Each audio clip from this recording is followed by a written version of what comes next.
All right, so at all of our clinics, particularly talking about the part when we back them up the first time from their backs, we talk about either being 1 ounce or 10 pounds.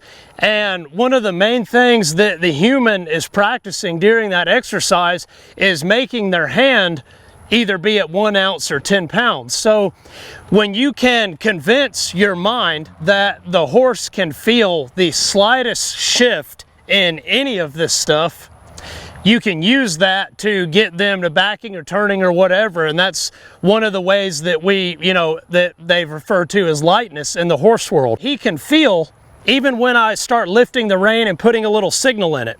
So when I just lift and put a little signal there,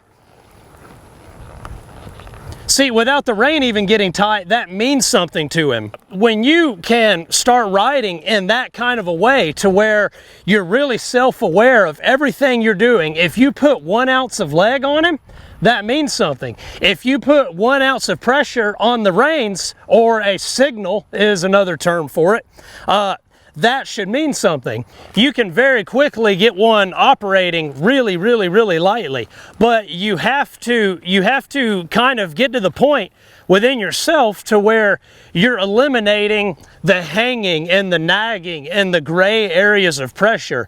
A really good example of a gray area of pressure would be, let's say you're walking along on your horse and you want him to stop.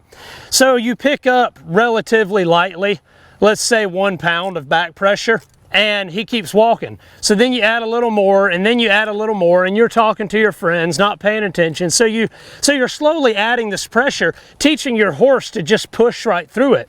Versus if you paid attention and focused, picked up the reins and touched the corner of his mouth with 1 ounce of pressure.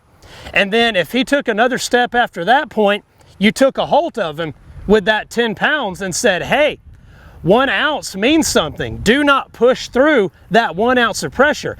If you can start applying that to your legs, to your seat, to your reins, to your body, to your shoulders, you will very quickly get a horse that's operating off of very little. But you have to understand, believe, and operate in such a way that you know that